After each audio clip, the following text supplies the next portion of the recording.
Saludamos a todas las personas que se conectan a través de esta señal de Semana Noticias. Hemos visto en las redes sociales diferentes videos sobre hurtos, atracos y demás delitos que se vienen presentando en las principales ciudades del país. Muchas veces con violencia en este tipo de acciones delictivas, y el gobierno nacional, atendiendo ese clamor de la ciudadanía, ha radicado una ley, un proyecto de ley en el Congreso de la República de una nueva ley de seguridad ciudadana para aumentar penas, aumentar castigos y para enfrentar esta criminalidad. Y estamos aquí en Semana Noticias con el ministro del Interior, con Daniel Palacios. Ministro, muchas gracias por atender estos minutos y los micrófonos de Semana Noticias. Javier, un saludo muy especial para ti y para toda la audiencia de Semana en Vivo. Bueno, ministro, los alcances de esta nueva ley de seguridad ciudadana.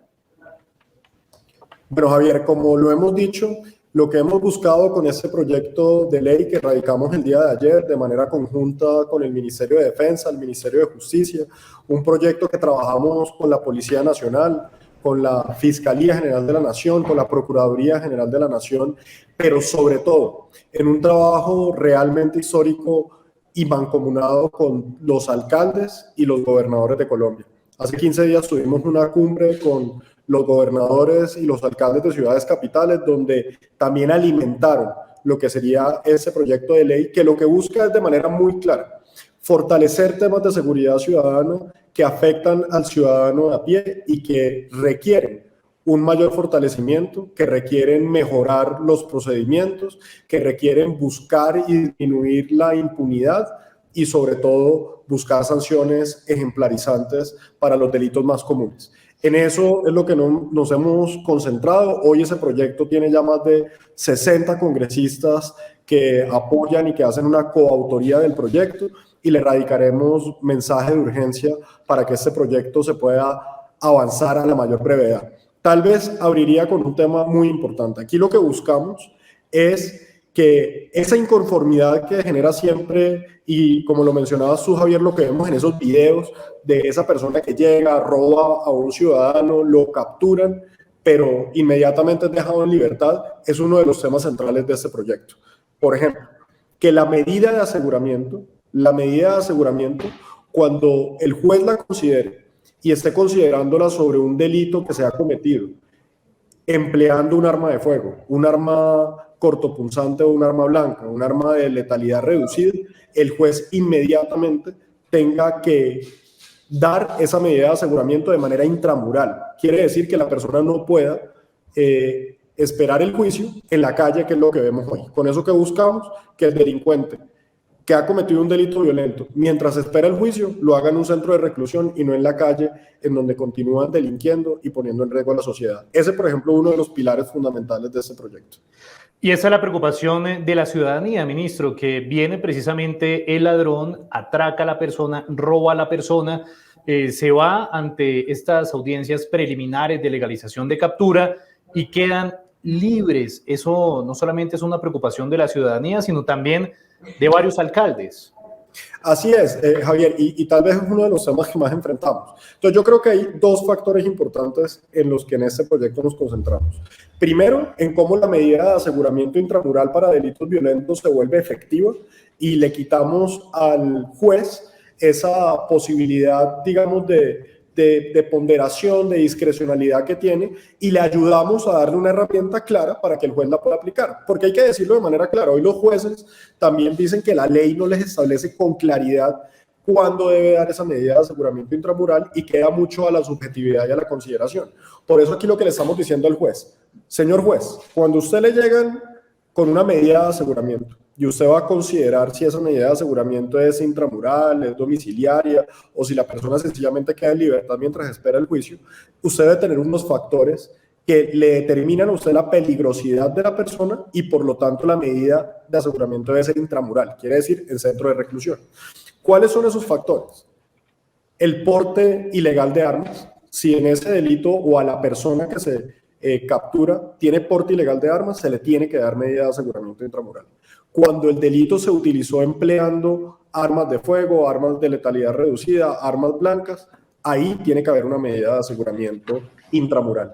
Y cuando esa persona, ese presunto delincuente, tiene una medida de aseguramiento previa, que ya se le haya dado en algún momento en los últimos 3 años, se le tiene que tener en cuenta para que eso abone a la peligrosidad, o cuando ha tenido un principio de acuerdo con la fiscalía, que también lo determina, o cuando ya haya sido capturado en los últimos 3 años. Ahí, esos también son elementos para que el juez determine esa medida intramural. Estamos dialogando con el ministro del Interior, Daniel Palacio, desglosando esa ley de seguridad ciudadana que ha sido radicada esta semana en el Congreso de la República, que tiene mensaje de urgencia y que esa misma urgencia la ha manifestado la ciudadanía para que se castigue con mayor severidad a estos delincuentes. Ministro, vamos a un aspecto clave también dentro de esta normativa, la legítima defensa. Vemos los casos ya reiterativos, una persona es afectada a través de un delincuente, lo roba, demás, pero esa persona tiene un arma de fuego, acciona su arma, mata a este delincuente, pero esta persona víctima termina judicializada, termina procesada. ¿Cómo se va a manejar esta legítima defensa en este proyecto de ley? Bueno, lo primero que hay que decir ahí, Javier, y en eso hay que ser muy claro, la legítima defensa hoy ya está estipulada en el Código Penal y se establece claramente frente a un miedo, un riesgo inminente que pueda poner en riesgo la vida o la integridad física de una persona.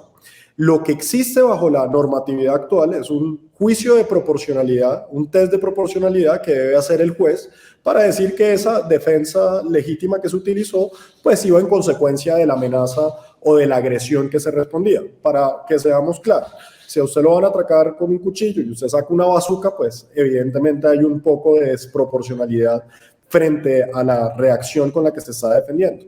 Lo que nosotros aquí nos hemos enfocado es en decir, hay casos en donde ese test de proporcionalidad debe continuar, en especial cuando son en lugares públicos, en donde el ciudadano está en una interacción con la sociedad, en donde existe un riesgo normal, que es el riesgo de estar interactuando en sociedad, que es estar en la calle, que es estar en una vía pública, que es estar en un establecimiento comercial, que es estar en un Transmilenio, que es estar en el transporte público. Pero hemos dicho, hay que hacer una excepción, una diferenciación de cuando esa persona se encuentra en su hogar. ¿Por qué? Porque en ese hogar, que es su residencia, que es una propiedad privada, hay una expectativa diferente a la que se tiene cuando se está en un espacio público, porque hay una expectativa de seguridad, hay una desprevención, hay una razonable, digamos, sentimiento de seguridad, porque está uno en su hogar descansando o haciendo la actividad que está haciendo, pero digamos que el ciudadano se encuentra desprevenido. En ese sentido, lo que se establece claramente es que quien penetre esa habitación o esa morada o esa residencia, pues se debe tener una presunción de legalidad de la respuesta que el ciudadano en su hogar haga para defenderse de esa agresión, que quiere decir de la persona que ha violentado su hogar o su domicilio o ha penetrado esa habitación. Y si en ese sentido, en esa defensa, pues se llega al uso de la fuerza letal, pues se debe presumir la legalidad y tendría que demostrarse un exceso por parte del ciudadano en esa defensa. Pero además, ¿por qué esto es importante, Javier? Porque es que un ciudadano en la expectativa de seguridad que tiene en su casa, y vamos a poner un ejemplo claro, son las 11 de la noche, yo estoy en mi casa, rompen una ventana, veo a un señor entrando vestido de negro. Yo no sé si el señor viene a secuestrarme, si el señor viene a asesinarme, si viene a violar a mis hijos, si viene a robarse un elemento, si viene armado o no viene desarmado. Y ahí lo que viene es ese derecho a ese miedo justificado a reaccionar y defenderse. Y ahí es donde queremos que realmente la carga recaiga sobre el delincuente o sobre la fiscalía de demostrar que hubo un exceso, pero lo que se debe presumir por parte del juez inicialmente es una actuación legal en legítima defensa. Y eso es lo que vemos en Estados Unidos. Eso se ha aplicado y es esa defensa de ese espacio personal como la vivienda, el hogar y demás, y esa acción de la persona al momento de defender precisamente a su propia familia o la integridad también de la misma persona que se ve afectada. Ministro, ¿cómo ha recibido el Congreso este proyecto de ley que ha sido radicado? Pues hemos tenido, el día de ayer tuvimos la oportunidad de hacer la radicación, nos acompañó el presidente del Senado de la República, el senador Juan Diego Gómez, la presidenta de la Cámara, la doctora Jennifer Arias, nos acompañó el presidente de la Comisión Primera, el doctor Triana, y como te mencionaba, ya son más de 65 congresistas que han firmado coautoría, todos reconociendo la importancia de un proyecto que afronta lo que el ciudadano está viviendo hoy. Y por eso no solamente estamos abordando el tema de la medida de aseguramiento, sino también que muchos delitos que son excarcelables, cuando se cometen en una conducta punible agravable, eso lleve a que no sea excarcelable. Te voy a poner un ejemplo. El daño en bien ajeno. Por ejemplo, el daño en bien ajeno hoy en gran medida es excarcelable, pero hemos establecido unas causales de agravación de la pena.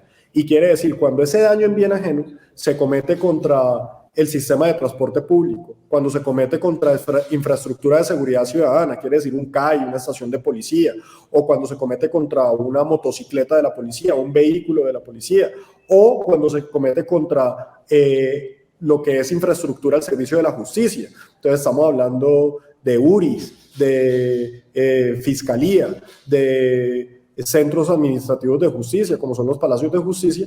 Esa agravación debe llevar a que ese delito no sea excarcelable y debe tener una condena de entre 4 y 12 años. O sea, ¿qué es el mensaje que estamos diciendo? Si usted comete ese delito y lo comete contra eso, tiene que tener una condena que sea efectiva y que sea ejemplarizante. Estamos diciendo que las lesiones personales, cuando se cometan contra miembros de la fuerza pública, también son un agravante que debe llevar a que esa condena no sea excarcelable, que cuando se comete un homicidio a un miembro de la fuerza pública, ese homicidio tenga la pena más alta, hablando de 58 años de prisión para quien comete un homicidio sobre un miembro de la fuerza pública. Aquí son todas medidas que lo que buscan es lograr disuadir al criminal para que no cometa crímenes, pero quien lo cometa, primero, que no quede en la calle cuando comete un delito violento mientras el juicio avanza, y segundo, que cuando llegue la condena tenga cárcel para las conductas que son agravadas. Ahí ese es el mensaje que estamos transmitiendo en este proyecto.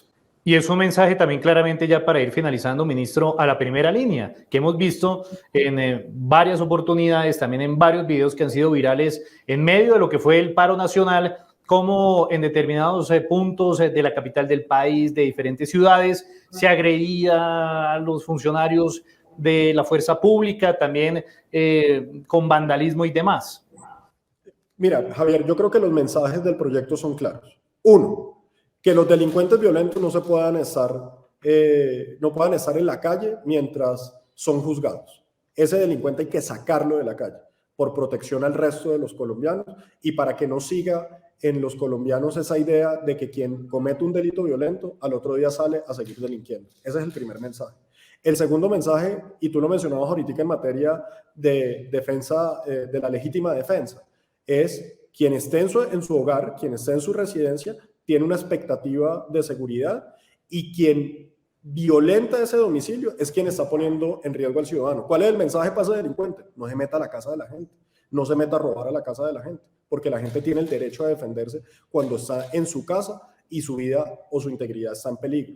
El tercero, quien pretenda, sea de primera línea, sea de lo que sea, salga a generar daño en bien ajeno, en especial cuando son bienes que están al servicio de todos los ciudadanos, como son los servicios de seguridad, como son el transporte público, como es la infraestructura que está al servicio de la justicia, debe tener una condena que no sea excarcelable, como un mensaje claro y contundente a ellos. Entonces, son varios mensajes los que estamos mandando con este proyecto y en especial, como lo has dicho tú, aquí debe haber cero tolerancia a la violencia contra la autoridad, a la violencia contra el funcionario público y al mismo tiempo a quien pretende dañar los bienes que están al servicio de todos los colombianos. Ahí esos mensajes son contundentes. Hay que mencionar que por el otro lado vamos avanzando en los dos proyectos de reforma y de transformación a la Policía Nacional que vienen avanzando ya en el Congreso de la República, que tenían mensaje de urgencia y que ya están para último debate.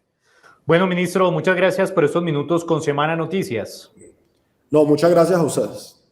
Y a todas las personas que se conectaron a través de esta señal que se transmite a través de todas las redes sociales de Semana Noticias, muchas gracias por permanecer ahí, por enviarnos sus comentarios y pueden compartir esta transmisión para que más personas vean estos contenidos informativos. Muchas gracias por estar ahí.